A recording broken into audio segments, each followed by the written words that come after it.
இன்னைக்கு நம்ம பார்க்க போகிற ரெசிபி பார்த்தீங்க அப்படின்னா நல்ல ஒரு சூப்பரான டேஸ்ட்டில் மசாலா முட்டை ஆம்லேட் எப்படி செய்யலாங்கிறத பார்க்கலாம்.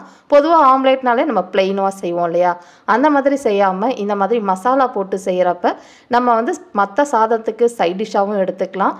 இல்லை சுட சுட சாதத்தில் இந்த ஆம்லேட் போட்டு பிசைஞ்சு சாப்பிட்றதுக்கும் செம்ம டேஸ்ட்டாக இருக்குங்க. கட்டாயம் ட்ரை பண்ணி பாருங்கள். இப்போ வாங்க இந்த மசாலா ஆம்லேட் எப்படி செய்யலாங்கிறத பார்க்கலாம். Hello friends, welcome to Gomathi's kitchen. Gomathi's கிச்சனை சப்ஸ்கிரைப் பண்ணாதவங்க சப்ஸ்கிரைப் பட்டனை ப்ரெஸ் பண்ணிக்கோங்க. உடனுக்குடனே அப்டேட் வேணும் அப்படின்னா பக்கத்தில் இருக்க பெல் பட்டனில் ஆல்ங்கிற ஆப்ஷனை மறக்காமல் ப்ரெஸ் பண்ணி வச்சுக்கோங்க. இப்போ இன்றைக்கி செய்ய போகிற முட்டை ஆம்லேட்டுக்கு 2 முட்டையை உடச்சி போட்டுக்கலாம். இதுலேயே கொஞ்சமாக வெங்காயம் சேர்த்துக்கோங்க. அடுத்ததாக இதில் ஒரு 1/4 டீஸ்பூனுக்கு குறைவாக மஞ்சள் பொடி, அடுத்ததாக மிளகு பொடி ஒரு 1/4 டீஸ்பூன் அளவுக்கு நீங்கள் சேர்த்துக்கலாம். காரம் எவ்வளோ வேணுமோ அதுக்கேற்ற மாதிரி சேர்த்துக்கோங்க. அடுத்ததாக 1/4 டீஸ்பூன் அளவுக்கு உப்பு சேர்த்துக்கோங்க.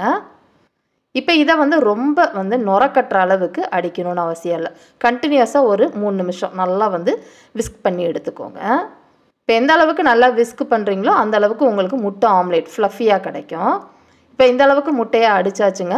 இப்போ இந்த முட்டை ஆம்லேட் செய்கிறதுக்கு நீங்கள் இருப்பு சட்டியோ அப்படி இல்லைன்னா பேன் மாதிரி வச்சுக்கினாலும் எடுத்துக்கலாம். இல்லை நீங்கள் தோசைக்கல்லையும் செய்யலாம், நல்லாயிருக்கும்.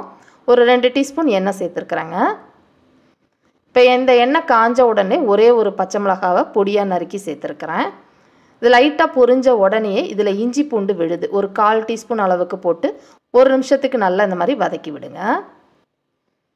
இப்போ இந்த அளவுக்கு வதங்கினதுக்கப்புறமா பொடியாக நறுக்கின பெரிய வெங்காயம் 1 வெங்காயம் சேர்த்துருக்குறாங்க. இந்த ஆம்லேட்டுக்கு வெங்காயம் நிறைய போட்டால் நல்லாயிருக்கும். உங்களுக்கு எவ்வளோ வேணுமோ சேர்த்துக்கோங்க. இப்போ இந்த வெங்காயம் லைட்டாக நிறம் மாறுற அளவுக்கு வதக்கி விடுங்க. இப்போ பார்த்தீங்கன்னா வெங்காயம் லைட்டாக செவக்க ஆரம்பிக்குது. இந்த அளவுக்கு வதங்கினா போதும். இந்த சமயத்தில் நம்ம மசாலா பொடியெல்லாம் சேர்க்க ஆரம்பிச்சிடலாம். முதல்ல சேர்க்குறது ஒரு 1/2 டீஸ்பூன் அளவுக்கு தனி மிளகாய்த்தூள், 1/4 டீஸ்பூன் அளவுக்கு தனியாக அரைச்ச மல்லிப்பொடி சேர்த்துக்கோங்க. கூடவே 1/4 டீஸ்பூன் அளவுக்கு சீரகப்பொடி, 1/4 டீஸ்பூன் அளவுக்கு கரம் மசாலா, கூடவே 1/4 டீஸ்பூன் அளவுக்கு உப்பு, கொஞ்சமாக மஞ்சள் பொடி சேர்த்துருக்குறேன். ஏற்கனவே நம்ம மசாலா அடிக்கிறப்போ முட்டையில் மஞ்சள் சேர்த்துருக்குறோம். கம்மியாக போட்டு இந்த மசாலாவை கொஞ்ச நேரம் மீடியம் ஃப்ளேம்லேயே வதக்கி விடுங்க. இப்போ இந்த அளவுக்கு பச்சை வாசனெலாம் போய் வதங்கி வந்த உடனே பொடியாக நறுக்கின கொத்தமல்லி கொஞ்சமாக இப்போ சேர்த்துட்டு இதுக்கு மேலே நம்ம அடித்து வச்ச முட்டையை சேர்த்துக்கலாம்.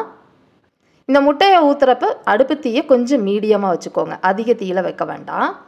இதுக்கு மேலே கொஞ்சமாக பொடியாக நறுக்கின கொத்தமல்லி இலைகள் போட்டு இதை மூடி வச்சுருங்க. மூடி வச்சு ஒரு மீடியம் ஃப்ளேம்லேயே நல்லா வேக விடுங்க. அது வெந்து வரட்டும். இப்போ பார்த்தீங்கன்னா ஒரு 3-4 நிமிஷம் மீடியம் ஃப்ளேம்லேயே வேக வச்சுருந்தேன். முட்டை பார்த்திங்கன்னா அந்த ஆவிலேயே நல்லா வெந்திருக்கும். கீழே இருக்கிற வெங்காயத்தோட லைட்டாக ரோஸ்ட் ஆகி வந்திருக்கும். அது ரொம்ப நல்லா டேஸ்ட்டாக இருக்குங்க சூடாக சாப்பிட்றதுக்கு. இப்போ இந்த சைடு திருப்பி போட்டு அந்த முட்டையும் நல்லா முழுசாக வேகட்டும். அடுத்த ஒரு 1 நிமிஷம் வெந்தால் போதும். இப்போ பார்த்தீங்கன்னா அந்த சைடு நான் லைட்டாக தாங்க வேக வச்சுருந்தேன். இந்த அளவுக்கு சாஃப்டாக இருந்தால் உங்களுக்கு ரொம்பவே நல்லாயிருக்கும். இப்போ அவ்வளோதான், நம்மளோட மசாலா முட்டை ஆம்லேட் ரெடி ஆகிடுச்சு. இதே மாதிரி அளவுகளோட இந்த ஆம்லேட்டை நீங்களும் செஞ்சு பாருங்கள். செஞ்சு பார்த்துட்டு எப்படி இருக்குங்கிறத கமெண்ட் பண்ணுங்கள். வீடியோ பிடிச்சிருந்தாலும் கமெண்ட் பண்ணுங்கள். லைக் பண்ணுங்கள், ஷேர் பண்ணுங்கள்.